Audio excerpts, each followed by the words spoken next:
जय श्री कृष्ण।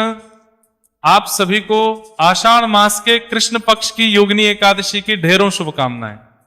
प्रिय भक्तों, आज योगिनी एकादशी का दिन है। आज आपको अवश्य ही श्रीमद् भगवत गीता का 7वां अध्याय श्रवण करना चाहिए। इसे सुन के इसका पुण्य अपने पितरों को अर्पित करना चाहिए। कारण क्या है? शास्त्र कहते हैं कि जब आप इस 7वें अध्याय को श्रवण करते हैं या पढ़ते हैं और उसके बाद पितरों को उसका पुण्य अर्पित करते हैं, जल तर्पण करते हैं, तो आपके पितृ चाहे कहीं घोर नरक में भी क्यों ना हो, वहां उन्हें तृप्ति प्राप्त होती है, मुक्ति प्राप्त होती।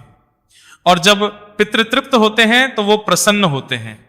पितृदोष जैसे बड़े बड़े दोष दूर होते हैं और पितरों की नाराजगी जब दूर होती है तो आपके जीवन के बड़े बड़े संकट कट जाते हैं, दूर हो जाते हैं। और जब पितृ नाराज होते हैं तो आपके जीवन में अनेकों संकट आ जाते हैं। जैसे आप एक एक पैसे के मोहताज हो जाते हैं, अनेकों प्रयास करने के बाद भी या तो व्यापार चलता नहीं, नौकरी मिलती न मिलती है तो छूट जाती है। इसी प्रकार से संतान उत्पत्ति तक रुक जाती है। अकारण ही पति पत्नी में क्लेश होने लग जाता है, झगड़े होने लग जाते हैं, परिवार टूट जाते हैं। ये सब सूचक होते हैं पितृदोष के। पितरों की नाराजगी के जब आप पितर को गीता के 7वें अध्याय का पुण्य अर्पित करते हैं, जल तर्पण करते हैं, तो इससे उन्हें तृप्ति प्राप्त होती है और आपके जीवन के संकटों का नाश होता है। इसीलिए आपको प्रत्येक अमावस्या, संक्रांति और व्यतिपात आदि जो विशेष योग होते हैं उनमें इन कार्यों को करना चाहिए, क्योंकि इन दिनों पर इसका पुण्य बहुत अधिक है। तो आइए, आज आषाढ़ मास के कृष्ण पक्ष की जो विशेष पापनाशिनी योगिनी एकादशी है, हम गीता के 7वें अध्याय का श्रवण करेंगे। विधि विधान से पितरों को उसका पुण्य अर्पित करेंगे और जल तर्पण करेंगे। आपसे निवेदन है कि वीडियो गीता के 7वें अध्याय का है तो कृपया एक बार लाइक अवश्य कर दीजिएगा। आप पितरों को भगवान कृष्ण गोलोक धाम में वासुदेव, इसके लिए कमेंट बॉक्स में अवश्य लिखिए जय श्री कृष्ण या ओम नमो भगवते वासुदेवाय। आप देख रहे हैं ओम साधना टीवी, ज्योतिष संस्थान का प्रतिष्ठित YouTube चैनल ओम साधना टीवी धार्मिक। अगर चैनल पर नए हैं तो सब्सक्राइब कर लीजिए, क्योंकि एक प्रतिष्ठित ज्योतिष संस्थान का चैनल है। यहाँ जो पर जानकारी दी जाती है वो ज्योतिष शास्त्र और पंचांग पर आधारित होती है। आइए प्रिय भक्तों, अब भगवान वासुदेव का ध्यान करते हुए पाठ की ओर अग्रसर होते हैं। प्रातःकाल स्नान आदि से निवृत्त होकर स्वच्छ वस्त्र धारण करके और निमित्त कर्म करने के लिए, अपने पितृ को तृप्त करने के लिए, अपने भाग्य को परिवर्तित करने के लिए एक लोटा लीजिए तांबे का, उसमें थोड़ा सा गंगा जल भरिए, फिर शुद्ध जल भरिए, एक पत्ता तुलसी का डालिए, कुशा है तो कुशा डालिए और आसन लगा के दक्षिण दिशा की ओर मुख करके बैठ जाइए। हम गीता के 7वें अध्याय का पाठ करेंगे, वो पाठ श्रवण कीजिए। पाठ के बाद विधि विधान से संकल्प द्वारा इसका पुण्य पितरों को अर्पित करेंगे। ये पाठ के बाद की क्रिया है तो हम पाठ के बाद कराएंगे और फिर इस जल से तर्पण करना है मंत्र सहित, वो भी हम पाठ के बाद आपसे तर्पण कराएंगे। अभी भगवान श्री कृष्ण का ध्यान करते हुए 7वें अध्याय का पाठ करते हैं। आप श्रवण कीजिए, बोलिए श्री कृष्ण भगवान की जय। ओम श्री परमात्मने नमः। अथ श्रीमद् भगवद गीता 7वां प्रारंभ। भगवान बोले, हे पार्थ, अनन्य प्रेम से मुझ में आसक्त चित्त तथा अन्य भाव से मेरे परायण होकर योग में लगा हुआ तू जिस प्रकार से संपूर्ण विभूति बल, ऐश्वर्य आदि गुणों से युक्त सबके आत्मरूप मुझको संशय रहित जानेगा, उसको सुन। मैं तेरे लिए इस विज्ञान सहित तत्व ज्ञान को संपूर्णतः कहूंगा, जिसको जान संसार में फिर और कुछ भी जानने योग्य शेष नहीं रह जाता। भगवान श्री कृष्ण अर्जुन को समझाते हुए कहते हैं कि हे अर्जुन, तुम्हारा मेरे प्रति ये जो गहरा प्रेम है, ये जो तुम्हारा समर्पण है, इसी से मैं अत्यंत प्रभावित हूं। इसीलिए आज मैं तुम्हें वह ज्ञान देने जा रहा हूं, वह तत्व ज्ञान देने जा रहा हूं, जिसको जानने के बाद, सुनने के बाद तुम जान पाओगे कि इस सृष्टि का कर्ता, धर्ता, रचयिता सब कुछ मैं ही हूं। और तुम ये भी जान पाओगे कि मेरे होने से ही यह सृष्टि है। हे अर्जुन, आज मैं जो तुम्हें ज्ञान देने जा रहा हूं ना, उसके बाद इस संसार में कुछ भी जानने योग्य शेष ही नहीं रह जाएगा मनुष्य। हे अर्जुन, हजारों मनुष्यों में कोई एक मेरी प्राप्ति के लिए यत्न करता है और उन यत्न करने वाले योगियों में भी कोई एक मेरे परायण होकर मुझको तत्व से अर्थात यथार्थ रूप से जानता है। भगवान कृष्ण कहते हैं कि अर्जुन, ये जो लोक है ना, भूमंडल है, इस पर अनेकों जीव हैं, अनेकों मनुष्य हैं, पर उनमें से सभी मुझे पाना नहीं चाहते, मुझे जानना नहीं चाहते। कोई विरले होते हैं जिनके भीतर ये जागृति आती है कि वो मुझे समझना चाहते हैं, जानना चाहते हैं और वो मुझको भजते हैं। और उन विरलों में भी कोई एक होता है जो मुझे यथार्थ रूप से जान पाता है, अन्यथा सब तो जान भी नहीं पाते। हे अर्जुन, पृथ्वी, जल, अग्नि, वायु, आकाश, मन, बुद्धि और अहंकार भी इस प्रकार से, ये 8 प्रकार के भेदों वाली तो प्रार्थात मेरी जड़ प्रकृति है। और हे महाभाव, इससे दूसरी को जिससे ये संपूर्ण जगत धारण किया जाता है, मेरी जीव रूपा प्रार्थात चेतन प्रकृति जान। भगवान कृष्ण कहते हैं कि मेरी 2 प्रकार की प्रकृतियां हैं, एक एक चेतन। जड़ प्रकृति जो है उसमें पृथ्वी, जल, अग्नि, वायु, आकाश, मन और बुद्धि आती है। और जो इस संसार को धारण करती है, इस जगत को धारण करती है, मेरी जो जीव रूपा प्रकृति है वो इसका भरण पोषण और धारण करती है। कहते हैं कि हे अर्जुन, तू ऐसा समझ कि संपूर्ण भूत इन दोनों प्रकृतियों से ही उत्पन्न होने वाले हैं और मैं तथा प्रलय हूं, अर्थात संपूर्ण जगत का मूल कारण हो। भगवान कृष्ण कहते हैं कि जितने भी जीव हैं, जितने भी शरीर हैं, ये सब इन 2 प्रकृतियों से ही उत्पन्न होते हैं। जो ऊपर अभी बताई भगवान ने 2 प्रकार की प्रकृति, जड़ और चेतन, इन्हीं से उत्पन्न होते हैं। और संपूर्ण जगत का उत्पत्ति करता, पालन करता और प्रलय करता मैं ही हूं, अर्थात भगवान वासुदेव ही हैं। कहते हैं कि जगत के होने का मूल कारण मैं ही हूं, अर्थात भगवान वासुदेव कृष्ण ना हो तो ये जगत ही ना होगा। हे धनंजय, मुझसे भिन्न दूसरा कोई परम कारण नहीं है। यह संपूर्ण जगत सूत्र में, सूत्र के मणियों के मुझ में गुत्था हुआ है कि हे अर्जुन, मेरे सिवा और कोई कारण नहीं है। इस सृष्टि के होने का ये जो जगत, ये मेरे भीतर इस प्रकार से समाहित है, जैसे समुद्र में मणियां एक दूसरे से गुत्थी रहती है, उसी प्रकार से ये संसार मेरे भीतर ही रचा बसा है। मेरे अलावा कोई और इसके होने का कारण नहीं है। हे अर्जुन, मैं जल में रस हूं, चंद्रमा और सूर्य में प्रकाश हूं, संपूर्ण वेदों में ओंकार हूं और आकाश में शब्द हूं तथा पुरुषों में पुरुषत्व हूं। भगवान कृष्ण कहते हैं कि अर्जुन, जो जल है ना, उसका मूल तत्व क्या है? रस। वो रस मेरे होने से ही है, अगर मैं ना हूं तो वो रस ना होगा। चंद्रमा और सूर्य जिस प्रकाश से प्रकाशित होते हैं, अगर भगवान वासुदेव कृष्ण ना हो तो वो प्रकाश नहीं होगा। भगवान वासुदेव कृष्ण के होने से ही चंद्रमा और सूर्य प्रकाशित होते हैं। संपूर्ण वेदों में जिस ओंकार की पूजा होती है, वह ओंकार भी भगवान वासुदेव कृष्ण ही है। और आकाश में जो शब्द गुंजायमान होते हैं, वो शब्द भी भगवान के ही कारण है। और पुरुषों में जो पुरुषत्व होता है, जिसकी महिमा गाई जाती है, वह पुरुषत्व भी कोई और नहीं, भगवान वासुदेव के होने के कारण ही है। मैं पृथ्वी में पवित्र गंध, अग्नि में तेज तथा संपूर्ण भूतों में उनका जीवन हूं। भगवान कृष्ण पृथ्वी है, पृथ्वी का मूल तत्व होता है प्रिय भक्तों। उसकी गंध सौंधी सौंधी जो खुशबू आती है, तो पृथ्वी का जो मूल तत्व गंध है वो भगवान नारायण के कारण ही है। और अग्नि में जो तेज होता है, जो जलाता है, वो तेज भी कोई और नहीं, भगवान वासुदेव कृष्ण के कारण ही है। तथा संपूर्ण भूतों में उनका जीवन हूं।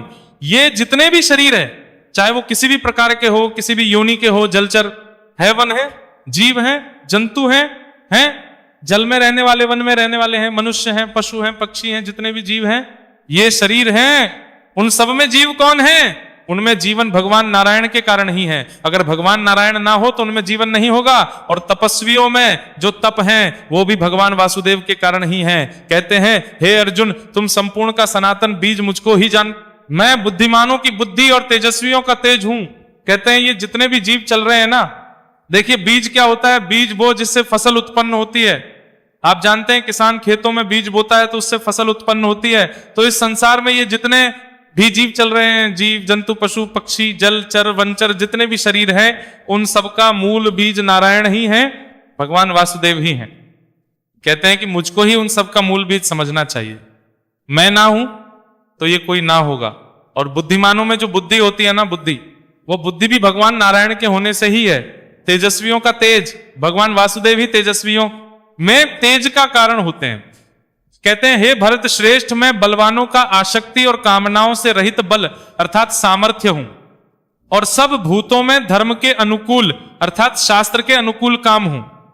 कहते हैं जो बलवान लोगों में बल होता है ना, वो बल भी भगवान वासुदेव के होने के कारण ही है। भगवान वासुदेव ना हो तो बलवानों में वह बल नहीं होगा। कामनाओं से रहित सामर्थ्य और जो बल है वो भगवान के होने के कारण ही है। और भी जो सत्वगुण से उत्पन्न होने वाले भाव है, जो रजोगुण से उत्पन्न होने वाले भाव है, तमोगुण से होने वाले भाव है, उन सबको तू मुझसे ही होने वाले है ऐसा जान, परंतु वास्तव उनमें मैं और वे मुझ में नहीं है।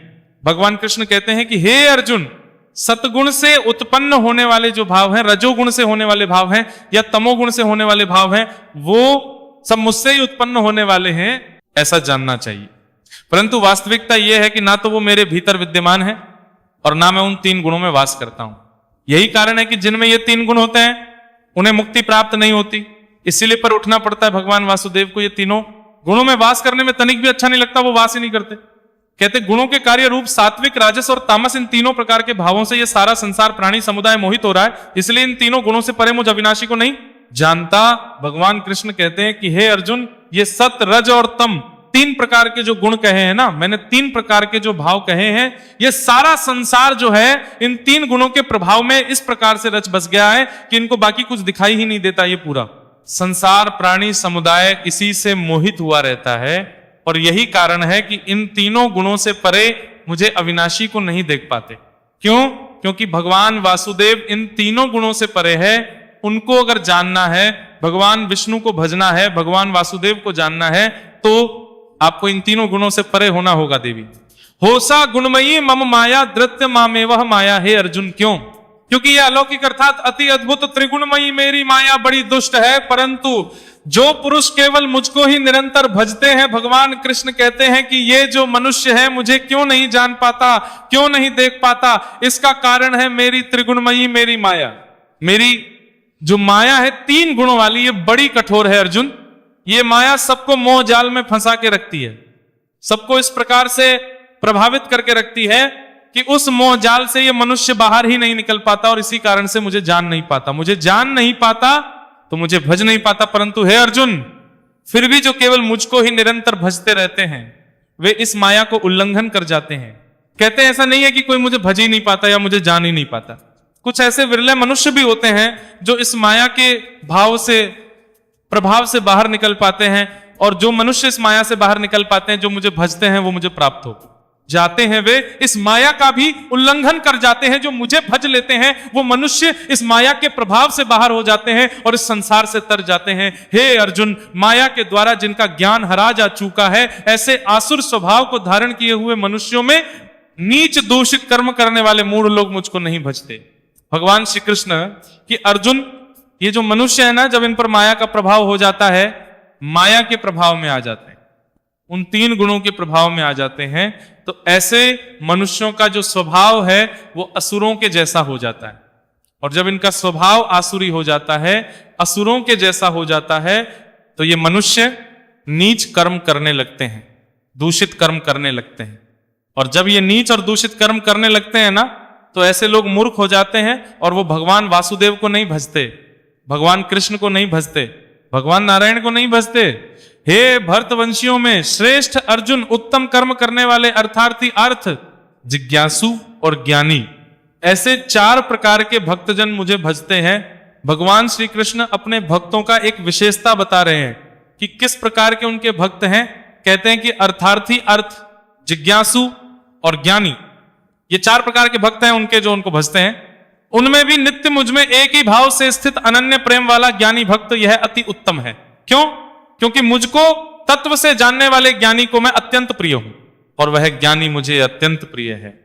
भगवान श्री कृष्ण कहते हैं कि 4 प्रकार के भक्त हैं उनके, उनमें भी जो ज्ञानी भक्त है ना, वो उन्हें सबसे अधिक प्रिय है। कहते हैं सर्व, कहते हैं ये सभी उदार हैं, परंतु ज्ञानी तो साक्षात मेरा स्वरूप ही है। ऐसा है, ऐसा भगवान वासुदेव का कहना है कि जो ज्ञानी भक्त है वो साक्षात भगवान का स्वरूप है। क्यों? क्योंकि वह मदगत मन बुद्धि वाला ज्ञानी भक्त अति उत्तम गति स्वरूप मुझ में ही अच्छे प्रकार से स्थित है, भगवान वासुदेव में ही सदा स्थित रहता है।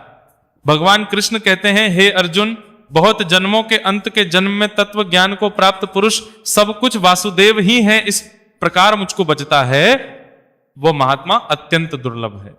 कहते हैं कि ऐसी जीवात्मा का मिलना, देखिए प्रिय भक्तों, ये जो जीवात्मा है ना, इसके हजारों जन्म होते हैं। एक जीवात्मा हजारों बार जन्म लेती है, पर अपने अंत के जन्म में भी ये जीवात्मा जान पाए कि सृष्टि के कर्ता, धर्ता, रचयिता सब कुछ भगवान वासुदेव ही हैं, ऐसी जीवात्मा का मिलना अत्यंत दुर्लभ है, बड़ी विरली जीवात्माएं होती हैं। लोग होते हैं जो इतना जान पाते हैं उन भोगों की कामना द्वारा जिनका ज्ञान हरा जा चुका है। वे लोग अपने स्वभाव से प्रेरित होकर उस नियम को धारण करके अन्य देवताओं को भोजते हैं, अर्थात पूजते हैं। भगवान कृष्ण कहते हैं कि हे अर्जुन, भोगों की कामनाओं में मनुष्य सदा लगा रहता है। ये जो मनुष्य है ना, ये माया के प्रभाव से भोगों में डूबा रहता है। भोगों से अभिप्राय क्या है? भोगों से अभिप्राय है मनुष्य की इच्छाएं, मुझे ये पाना, मुझे ये करना है, मुझे ये चाहिए, मुझे वो चाहिए। जिसके पास धन नहीं उसे धन की लालच, जिसके पास धन है उसको और अधिक धन का लालच। कामना, किसी को संतान की कामना, किसी को स्त्री की कामना, किसी को ऊंचे पद की कामना, किसी को व्यवसाय की कामना। तो मनुष्य सदा कामनाओं में डूबा रहता है। उसकी इच्छाएं जो है ना, वो कभी पूरी ही नहीं होती। एक इच्छा पूरी होती है, 10 और जागृत हो जाती है।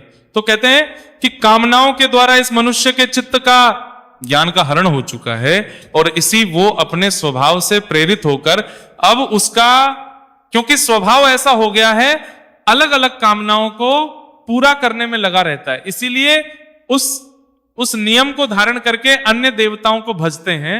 ये क्या करते हैं कि कभी उस देवता को भजेंगे, इनको लगेगा इस कामना की पूर्ति ये देवता करेंगे, तो उस देवता को पूजने लग जाते हैं। फिर कोई कहता है कि इस कामना की पूर्ति ये देवता करेंगे, तो उस कामना को पूरा करने के लिए उस देवता को भजने लग जाता है। तो ये मनुष्य अन्य देवताओं को भजने लग जाता है। अपनी कामनाओं की पूर्ति के जो सकाम भक्त जिस देवता के स्वरूप को श्रद्धा से पूजना चाहता है, उस भक्त की श्रद्धा को मैं उसी देवता के प्रति स्थिर कर देता हूं। तो यहां पे भगवान जो बता रहे हैं वो कहना चाह रहे हैं कि देखिए, भक्ति ना 2 प्रकार की होती है। एक होती है सकाम भक्ति, एक होती है निष्काम भक्ति। आजकल भक्ति हो ही नहीं रही है, मैं ऐसा मानता हूं।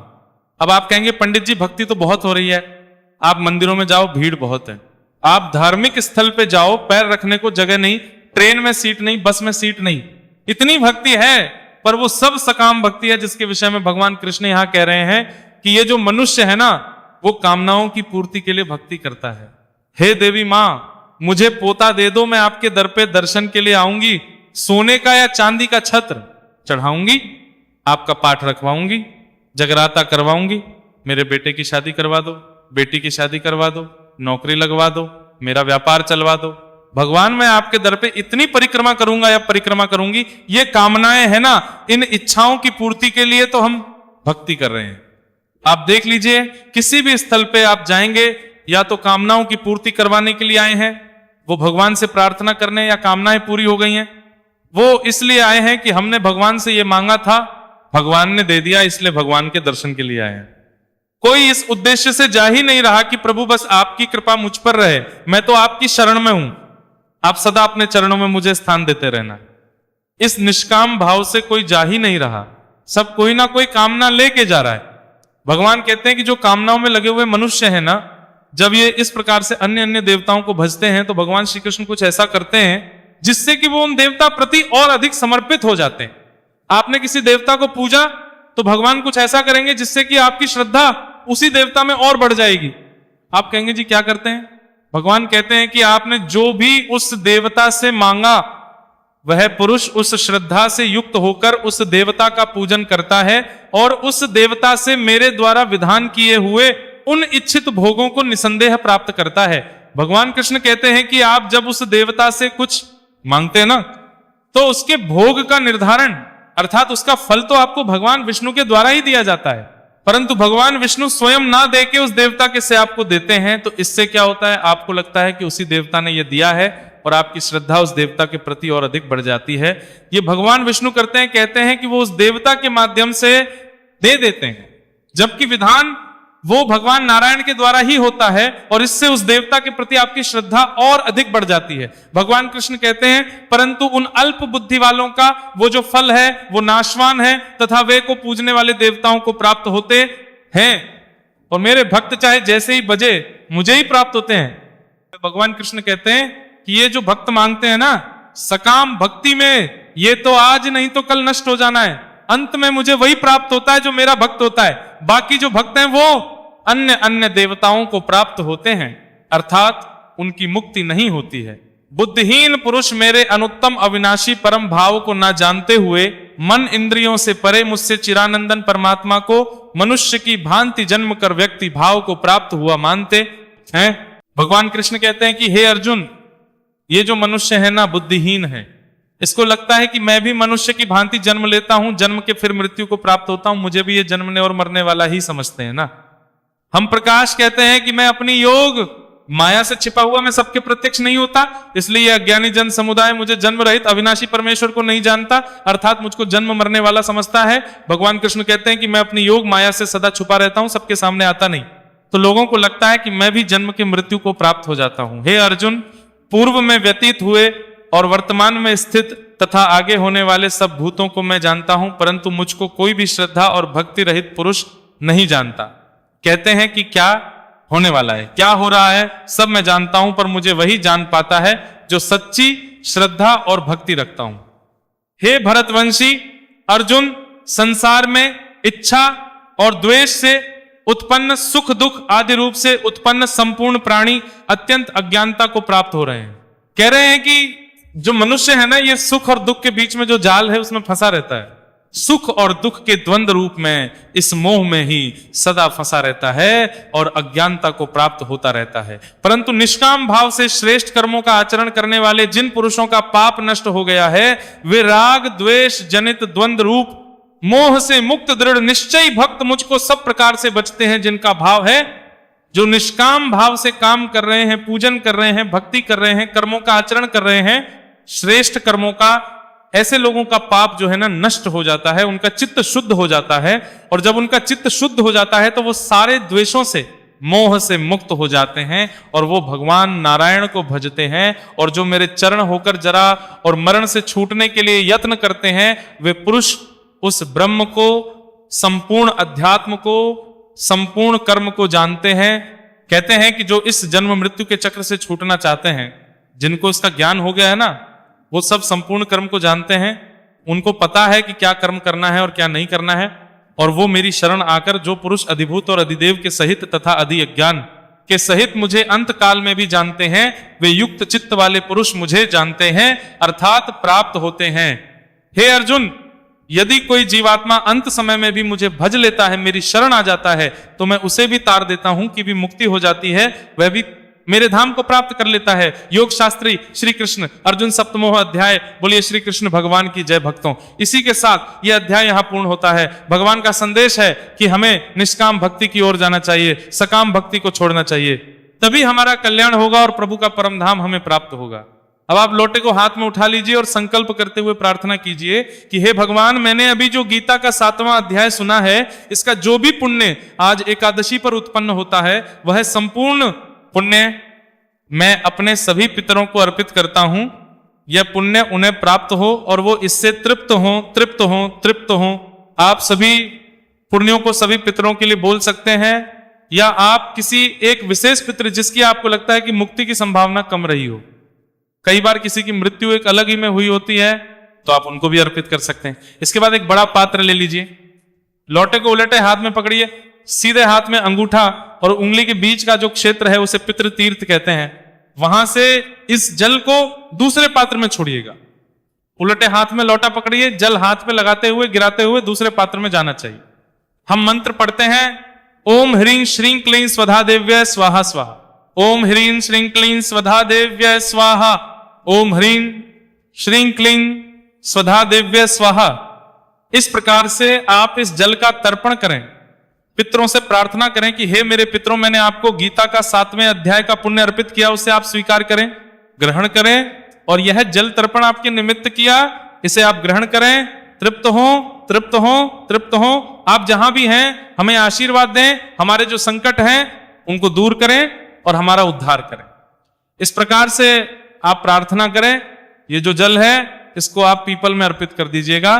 पीपल में, क्योंकि आज गुरुवार का दिन है, अर्पित कर सकते हैं। इसके लिए जो समय होता है, सर्वोत्तम समय कहा गया है कुतुब काल का, जो कि भारत में रहेगा 11:40 से और 12:20 के बीच में। बाकी ये कर्म सूर्य उदय के बाद और सूर्यास्त होने से पहले कभी भी किया जा सकता है। इसमें कोई भी दोष नहीं है, तो आप किसी प्रकार की शंका ना रखें। पाठ सुने और फिर पितरों को अर्पित करें। साथ ही आज का विष्णु शास्त्र नाम का पाठ सुनना ना भूलिए। और आज गीता के 15वां अध्याय को सुनने की भी बड़ी महिमा है, हमने आपके लिए अपलोड किया है, उसका भी लाभ लीजिएगा। भगवान कृष्ण सब पर कृपा करें। हरे कृष्ण।